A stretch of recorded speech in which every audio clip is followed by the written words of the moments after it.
ভারত যদি আজ চায় বন্ধুরা, ভারত যদি আজ চায় তাহলে বাংলাদেশের পুরো ডিজিটাল ইকোনমি একদম লাটে উঠবে।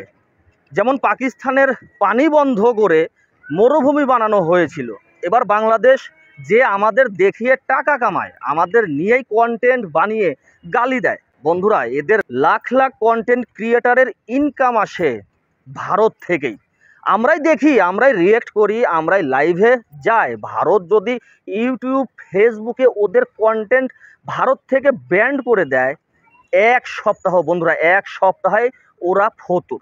বাংলাদেশের মূল জিডিপি গার্মেন্টস শিল্প তা স্থলবন্দর বন্ধ হয়ে যাওয়ার পর মুখ থুবড়ে পড়েছে।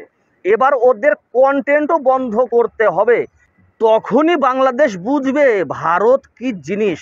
তবেই ওরা ফেসবুকে বসে গালাগালি বন্ধ করবে, ভারত বিদ্বেষী মনোভাব ওদের মন থেকে দূর হবে। তাই ভারত সরকারের কাছে আমার অনুরোধ, এদের এই ইউটিউব ফেসবুক চ্যানেল এবং পেজগুলো ভারত থেকে ব্যান্ড করা হোক, নিষিদ্ধ করা হোক।